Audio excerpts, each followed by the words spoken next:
right. So thank you guys so much for tuning in. This is Sarah, and it's at carnivore.yogi on Instagram. Today I have Cassie with me, and I have loved watching Cassie and her health journey.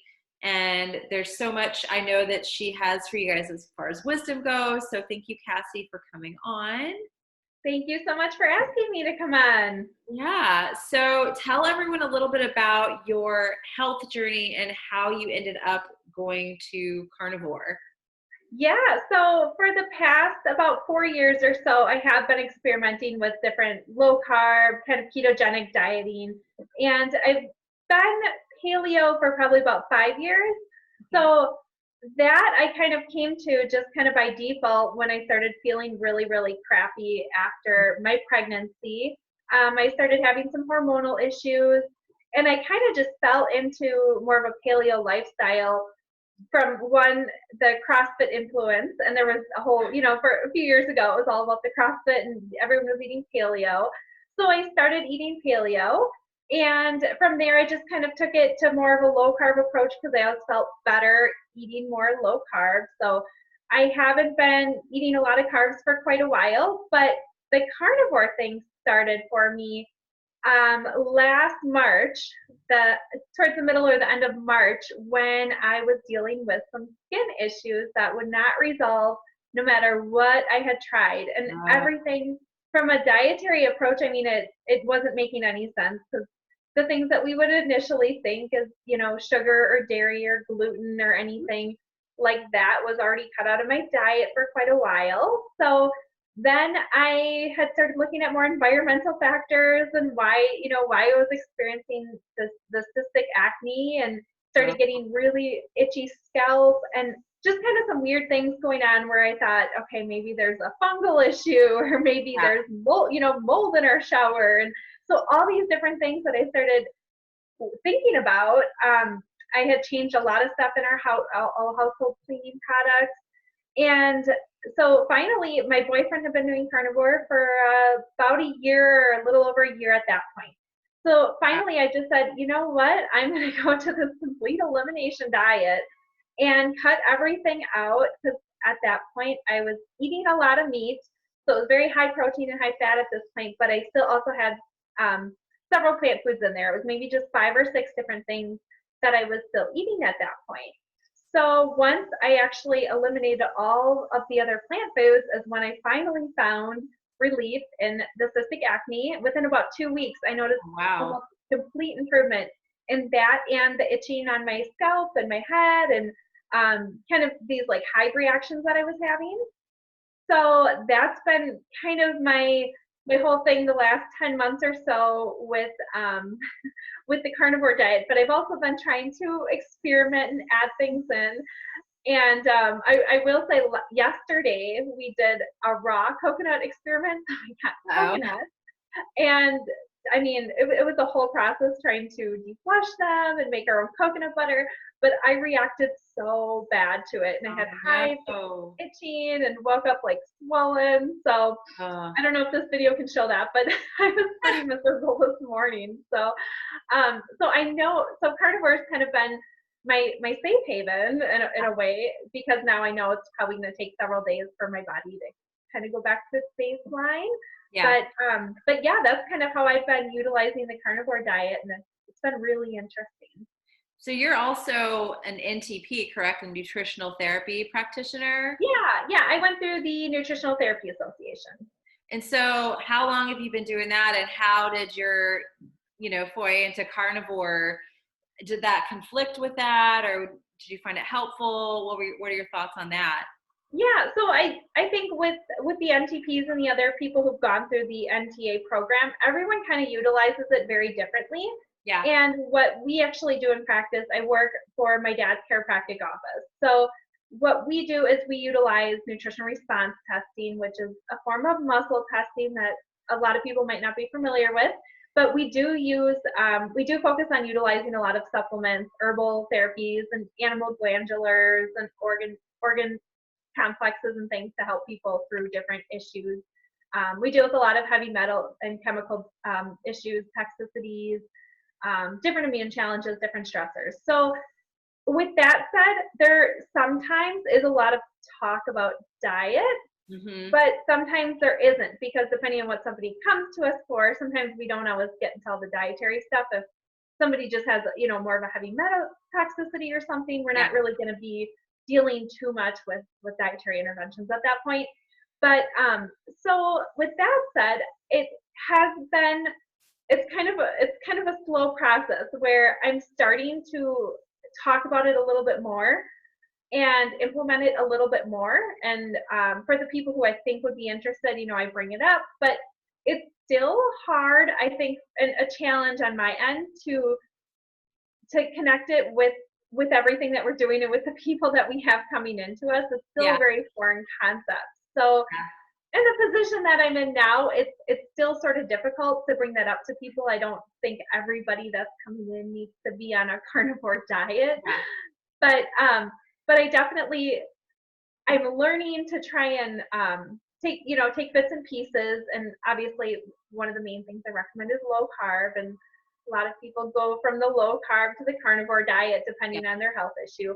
But from a therapeutic standpoint, that was also a reason I wanted to give it a try, is because I wouldn't want to recommend something to somebody without having tried it myself. So at this point, there hasn't been a lot of implementation of it, but I'm working towards it. Gotcha. That makes sense. You know, I think that we definitely do have to try things out. Like for me, you know, not having eggs, just little things like that. I think that we try it out ourselves and then say, okay, well, this is what I experienced and maybe it will help you and maybe not. But that's really interesting.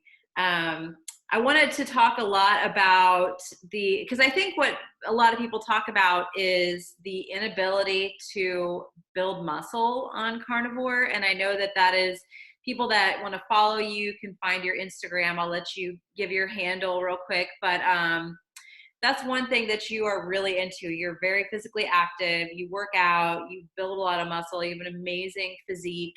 So talk a little bit about how carnivore diet has played into that, because there's this big thing about you need carbs to build muscle. You have to, you know, so talk a little bit about that. Yeah, so this was actually the biggest challenge, because when going to carnivore, I knew that I obviously wanted to still be able to train the way I do and do the things that I love to do. So I did worry about it at first, and there were a lot of struggles, because one, I think anyone who's gone to a carnivore diet knows that there's going to be kind of a rebalancing of your electrolytes. Yes. So when I first started, I was still doing a lot of high intensity training where I was sweating a lot. And that was something that I think really beat me down pretty quick, is that I didn't give my body the chance to adapt to that, the water rebalancing, electrolyte rebalancing, when switching to a zero carb diet. So I've really had to lay back on my high intensity training, even at this point as well, which I don't think that's necessarily what everybody needs to do if they're on a carnivore diet. It's just something that I found hormonally and stress-wise I needed to lay back on, which I think no matter what diet I was on, I would probably need to cut back a little bit just for overall well-being and just general health. Yeah. So, but in this whole carnivore situation, I've also cut back on the high intensity training, but still continue to do strength training and a lot of body weight training. And those I think are going to be your biggest muscle building activities. Yes. It's not going to be that the high intensity training or the cardio that's really going to be building your muscle. So with that said, it took me, I'll kind of back up a little bit. So at first I had to cut out the high intensity training, and then I had to kind of reestablish my training goals and methods, right? Because I didn't know, at that point I was like, I don't know if I actually want to be building more muscle or just kind of maintaining what I have. Right. So when I did that, I had to reformulate everything that I was doing and how I was doing it, because everything I was taking into consideration with how much I was eating as well was a little bit of a challenge to kind of merge together. Yeah. If this is making any sense to anybody, I might be confusing it a lot because it's something I don't really put into words all that often. But so pretty much in terms of being able to build muscle on a low carb or a carnivore diet, I think it really just takes time to let your body adapt to it. And that's what I found. And speaking with other people who are athletes, I think that's really what it all comes down to. Yeah. Is one, letting your body adapt, and two, being okay with switching things and modifying things, and kind of how I had to do as well. Yeah. So I think absolutely 100% it's possible. It's just going to take a lot of experimentation with your own body. I don't think anybody else is going to be able to tell you exactly what's going to be right for you when training low carb or zero carb. So that's where I've played around with it quite a bit through this past 10 months. But absolutely 100% convinced that people can build a good amount of muscle on it if they just are patient with their body adapting to the diet, but also patient with their body adapting to different training styles.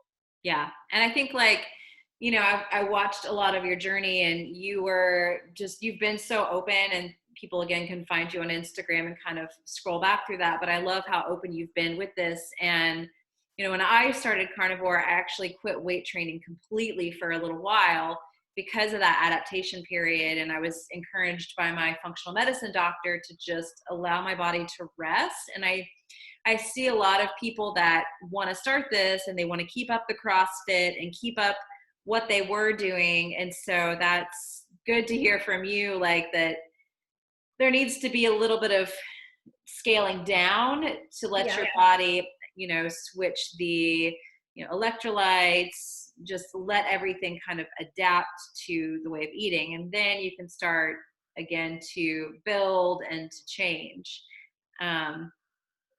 Yeah, absolutely. And I think at the beginning, there's a little bit of a compromise in that aspect, because I was just speaking with somebody else too, and I said, there's going to be moments where if you're used to, doing more bodybuilding workouts or whatever, strength training workouts, and you're used to getting like a pump where your muscles feel full, I said that's probably going to change at least at first, So it's one of those things where I think people write it off so quickly because they're saying, wow, I was in the gym trying to get my pump on or whatever, and it was awful. And that's just part of what I think is an adaptation phase for people when switching to training low carb or zero carb, especially zero carb, because I've been low carb for years and never had any issues with that until actually going to zero carb. So there definitely is an adaptation phase that I think people just need to kind of understand, that there might be a little bit of compromise in your performance and in your physique for a period of time until you're adapted. Yeah, I think people need to think about their why. And for you, it was, I really want to get rid of the cystic acne with these skin issues, the scalp. You had really tried to change your whole environment and look at everything else in your life. And so it's like, all right, if my workouts kind of need to change for a little bit, I'm okay with it because I'm getting relief on these other issues that absolutely nothing else is fixing. So it sounds like you really kept that in the forefront of your mind of I really just want to heal this stuff rather than, getting stressed out about not being able to work out the way that you were. So I think that's important. Yeah, and that's where people just kind of have to prioritize. I think health should always be a priority. Yes. I didn't always prioritize it, but I definitely think with most people on their carnivore journey, most people are doing it for health reasons. Yeah. Absolutely. And that's absolutely should be in the forefront of most people's minds, and that's kind of that's where I've been at in this journey. Yeah. As far as hormonally, did you see any changes or just with your monthly cycle? How did all that play out into this? Yeah, so that was one of my major concerns when I first started Carnivore, because within the first 30 days, within the first month of being very, very strict with it, I wasn't doing any spices really nothing. It was just meat, water and salt pretty much. Yeah. So within the first 30 days, I realized, okay, I missed my cycle. This month was kind of different. And I've never, ever had issues with it in the past until going to zero carb. Yeah. So I kind of let this play out for a couple months and, connected with other people who I thought might have better handle on this or help advise me in the right direction on this. And I tried a lot of different things with, increasing my fats, more raw fats. So I started doing more raw bone marrow and beef suet instead of instead of doing like ghee or tallow and more of the rendered fat. So I tried that. And it sounds goofy now, but in the back of my mind, I always knew it was because I was still trying to do high intensity training. Wow. So Okay. I knew that hormonally, a lot of my issue was just that I was overtraining and I was training way too hard, and there was just so much stress on my body that Yeah. I just could feel it, but I couldn't actually, put it into action, kind of a thing. Yeah. I get it. Yeah. Yeah. Yeah. Yeah. So what I was doing is still training high intensity, even though I knew in my gut that I shouldn't be. Yeah. So after about 3 months of not having my cycle, I said, you know what, I'm just gonna listen to my body and do whatever I want, kind of thing. I went through this like weird phase with it where I was craving like broccoli and blueberries and sweet potatoes and things that I was eating previously. But so I started incorporating them again for a couple months over Yeah. the summer. And sure enough, my cycle came back, but I didn't really feel good all around again, and my skin started going bad again. Oh no. So I felt like I was just going backwards on this. Right. And then once everything was kind of figured out again, I realized, okay, I need to go back to carnivore and help my skin. Yeah. So I did that, but this time I actually did eliminate the high intensity training. Yeah. So that was kind of like my second experiment, Yeah. where I wanted to try carnivore without training like a crazy person Yeah. and see if that made a big impact on my hormones, and it did. And Okay. since I've done that, everything's been great. I haven't had any issues since eliminating training like a Wow. moron. And have you seen like physique goals? I mean, is everything still staying the same, getting better? Like, how has all that played into just eliminating that high intensity training? Yeah, so that's been kind of another thing I've been experimenting with a little bit. There were several months back where we were in the process of moving, and I just didn't have access to lifting heavy quite as often. Mm-hmm. So when we were in that process, I was doing more home exercises, more body weight stuff. And when I wasn't lifting as heavy, I did notice that I felt like I was losing muscle, losing size, but Yeah. I still felt great. So I think in terms of, it just depends on what somebody's looking for, right? Yeah. And I do like to lift heavy. I love lifting heavy. But also have to realize that there's limitations, and I need to give myself the proper recovery time. So when I do lift heavy and I'm eating carnivore, I don't notice much of a difference at all in how I look. But I definitely feel much better. Eating Yeah. this way and lifting that way rather than eating all the stuff that I was before and lifting that way. Yeah. So it's definitely, there is a little difference, and there are days where, like I said, your muscles might feel flatter, or you just can't feel like as full, depending on I think more for me, it's more of an electrolyte thing. Yeah. And I still don't have it all figured out, but I'm still experimenting with it. Yeah. Yeah. And you look amazing. I'm always looking at your Thank you. pictures on Instagram. I'm like, oh my gosh, this girl looks absolutely ridiculous. Oh, thank you. You're welcome. You're welcome. It's really inspirational for those of us who are interested in, building some muscle, and just knowing that eating this way is not an obstacle to building muscle and to having that optimum health. So the other thing I wanted to ask you about is, I watch your Instagram and you talk about, now I know you said you tried over the summer to do like some carb ups and add different foods in. And I know over the summer you said like you started noticing your skin issues were coming back. I see you're still kind of trying to do, and you just mentioned it earlier, just try to add stuff back in. How often do you do that now? And like, what's your reasoning for it?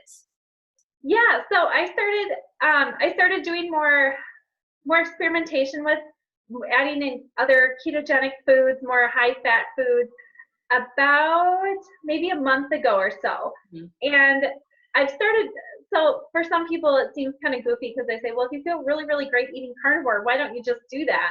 Right. And I'm just somebody, I just naturally like to challenge myself. Yeah. So for me, it's almost just like a challenge. Like, okay, I can eat, I know I feel great eating carnivore and I can always go back to that. But I'd also like to experiment, and it's more just a curiosity thing for me. Yeah.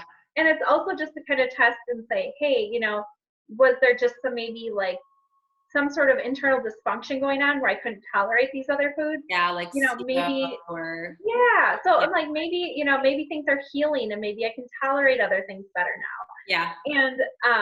And there have been things that I've realized I can definitely tolerate better, but there's also other things that I can't. So the way I've been doing that is on the weekends, usually like a Saturday or Sunday, I will add in something to my normal meals or whatever, and just kind of see how my body reacts to it. So I've tried a lot of things that I really hoped I could eat, like avocado. I totally wish I could have avocado.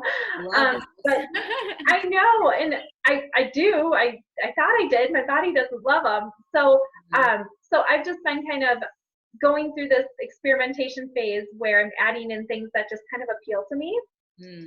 And I'm trying it out and seeing how I react. And there's been quite a few things, just kind of what I would consider like little things, like lemon. I didn't think I would react to lemon, but it's nice to know that if I'm going to have it in a small amount, it's probably not going to be an issue. Right. So I do that on the weekends, and then if I do react to something, like I said, it usually takes me about 3 days to kind of reestablish my baseline. That's what I found for me is about 3 days. So then throughout the week, I just continue on with my normal carnivore diet. And then on the weekend, if there's something that I want to try, then I try it. And so right now I've been really interested in the coconut thing because I have such an issue with coconut oil. Yeah. But there was a coconut butter that we found that I do great with. Okay. So that's when we tried to make our own coconut butter yesterday with raw coconut, and it just was awful, and I reacted so bad to it. So I don't know what that's all about, and just it's kind of just a challenge in my head where I'm like, how far can I push it? And then so I was like, nope, got to go back to carnivore. When you add stuff in and you have a reaction, is it usually right away, or does it wait a couple of days? I know for me, it's like anywhere up to like 3 or 4 days before I can notice some things, or sometimes it's like immediate, So yesterday it was pretty quick. Within about 20 to 30 minutes, I went and took a shower, and I had hives on my stomach. I took pictures of it because I actually got hives from it. And kind of behind my ears, I was just itching. Oh, wow. And my scalp started kind of itching and peeling, and I could just feel that it was, and my face was just like, I felt like it was just on fire. Wow. So so that was pretty bad because I've never had that to even coconut oil. It's usually just the next day my skin would break out or something. I'd wake up, my skin's kind of broken out. Yeah. So usually the other foods that I've tried, it's usually about a day or two that I'll notice in my skin, or just I'll wake up the next morning, my scalp will be itching. That's kind of my thing with dairy, is like an itchy head. Yeah.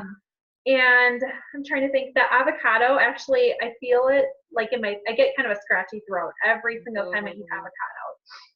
So I don't know what's up with that, but that one really bothers me. Yeah, that's a bummer. Yeah. That's like someone said as like the keto slut food or something like that. Yeah. It's like I like that. Yeah. Yeah.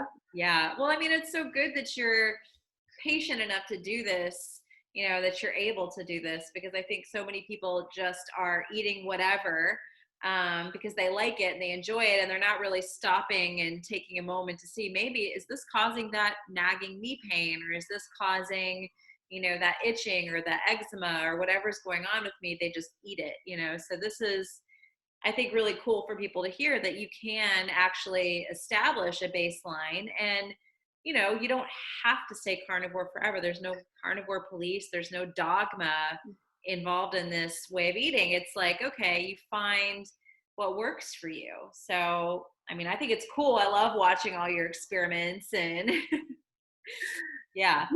And it's interesting because I think everyone kind of, when you go to a certain dietary approach or whatever it is, it's, you don't have to be stuck with that forever. And unless, there's a lot of people who have, very severe immunologic issues where, they might be stuck with that diet or, following a carnivore diet for a longer period of time. And I would consider my issues and my reaction to things are minor compared to what a lot of people have. Yeah. So for me, it's like, okay, I'm going to suffer for a day or two being uncomfortable if a food doesn't work for me. But if it does, it's, it's a win for me. It's really cool to know that, hey, I could probably put this back into my diet. And it's so cool when you do kind of eliminate everything and you realize each little thing you try and add in, it's like, I didn't sleep as good last night, or I felt like I was waking up more, or, just your moods change. And those little things that I don't think people are always, in tune with, I think you become so much more in tune with once you finally go to like a baseline and just kind of eliminate everything and start adding back in. So I really like the approach. Yeah, absolutely. What's next for you? Are you going to continue to do carnivore experiments? Are you thinking you want to, what are your goals with carnivore and just what you're working with right now? Yeah, so after the coconut thing yesterday, I think this week I'm going to pass on experimenting with something else. It went worse than I really thought. So it's just not, it's fun to experiment with other things, but it's just not worth it when you do feel really crappy. Yeah. So I think with the experiments, I'm just going to kind of go in cycles with it as my body dictates. Yeah. And I'm just going to, once I'm in the mood for something else, maybe I'll try it. And right now, I stay carnivore for the most part during the week. I would say pretty much every day except 1 or 2 days, like I said, when I'm experimenting. But I'm always going to be about 97% carnivore. It's just how I know I feel best. That's what I enjoy. Those are the foods that I enjoy eating the most. They make me feel great. They make my training great. And I will continue to experiment, just probably not this week or maybe even next. And just give it a little break.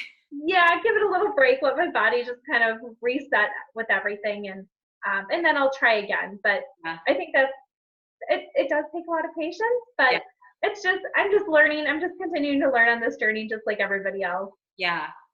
What, so when you're not experimenting, what is like a typical day of eating for you? Yeah, so right now I eat about 1.5 pounds to 2 pounds of muscle meat a day. So that'll be either like a fatty grind of ground beef, which I usually get a 70-30 from the butcher, or steak. So I do like New York strip or ribeye. I prefer it just because it is fattier. Mm-hmm. Or I like chuck roast. I'll do slow cooked chuck roast. Every few days, usually once or twice a week, I like to eat some sardines. I just feel like maybe it's just more mental and like I'm getting a little bit of calcium, and just some other nutrients. And I do a little bit of salmon here and there, but I usually just don't want a lot of seafood. Yeah. And maybe it's just the seafood we have access to in Wisconsin as well. It's not really fresh. Yeah. So, so I'll do, like I said, the meat, and then I'll cycle with organ meats, so they're not in my diet every single week. But when I do have them, I like to do heart or tongue or liver. And then I also like to incorporate beef suet. Yeah.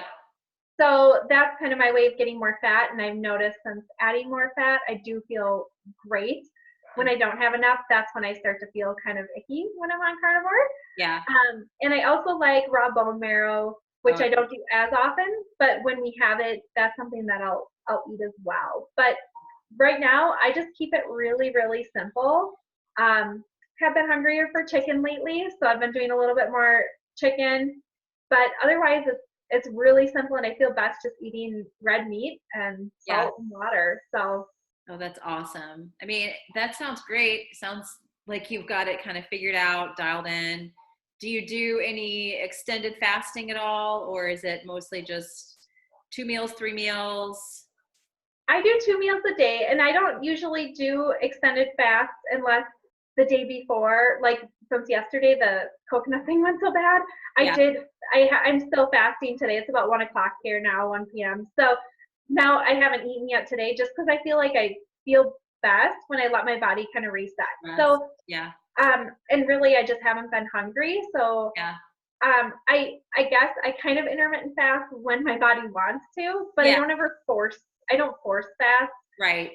Because in the past I've tried to, and I don't know for sure, but I do feel like it kind of affects my thyroid and my hormones a little bit. Definitely. So I Yeah. think it just depends on the person and you know, where they're at and what they're doing. So Yeah, I agree. And do you add electrolytes? I know you mentioned just trying to work out that electrolyte balance. What kind of electrolyte supplementation do you do, if any? yeah, so I don't do a regular electrolyte supplement, but I have used the keto chow drops in my water in the past. And if I start to kind of feel more sluggish with workouts and stuff, I will add them in. Mm, And I at this point, I don't really need them. When I was first adapting, I needed them more often. yeah. But if I ever kind of go back to that feeling, it's just more of a feeling. Like I feel like a little bit more drained. That's when I'll add an electrolytes, and I always feel great. So I think it's an electrolyte thing for me. Yeah. But otherwise, I just use salt. Yeah. Like Redmond's or Celtic system. Yeah, Yeah. yeah, I use the Redmond. Yeah. Cool. Me too. I'm a big Redmond's fan. I am too. So I know that you're mostly just working for your dad, the chiropractic office, seeing clients that way. Do you offer any sort of online training, online consultation, online coaching, anything like that at all? I don't at this point, and really I like to kind of keep my social media thing as more of my hobby. Yeah, I I get really it. do, and I've had people in the past just tell me that's stupid. You know, you can reach so many more people. That's the goal of social media. Yeah, But part of it is that I just really like using it as my own way of expressing myself. yeah, Where at work I kind of have a different persona and things are a little different. I'm not talking about carnivore and lifting all the time. yeah, It's yeah, different. So at this point, I'm not offering anything online or remote, but I have a lot of people asking, so I'm thinking maybe yeah. in the future I'll kind of work in something if people want that. But I know there's a lot of other people out there who they can work with too, right? So Yeah, definitely. I mean, yeah, everyone sees your pictures and they're like, I just want to look like Cassie. Like, everyone wants to train with you, figure out, like, please give me a program, tell me what to do. I maybe at some point I'll just kind of do like a free thing, just something another little. It's just more time, it's a time thing as well, Thanksgiving. And you have a child too, and a yeah, relationship and all of that. Yeah. and I think once you kind of, if that's the way you want, business or something to go, it's a commitment. It really is. Yes.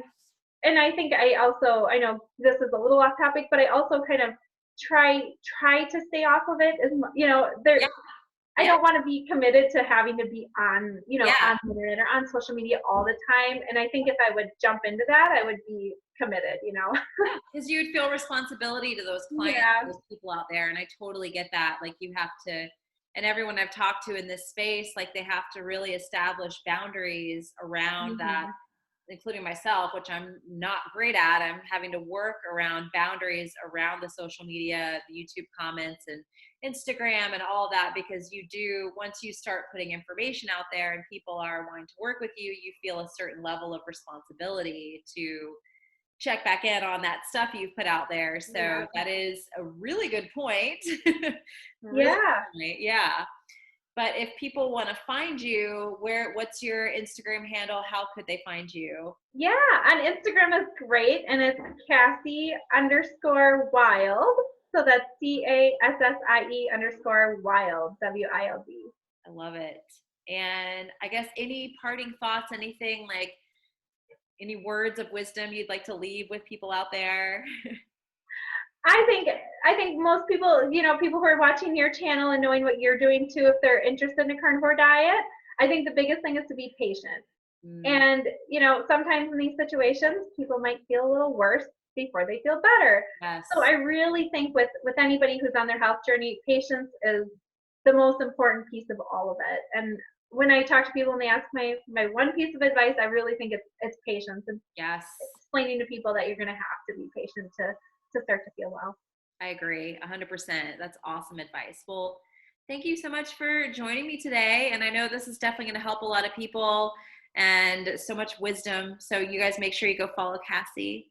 And awesome. Thank you for the chat. Thank you so much. Thank you for having me on. Yeah, you're welcome.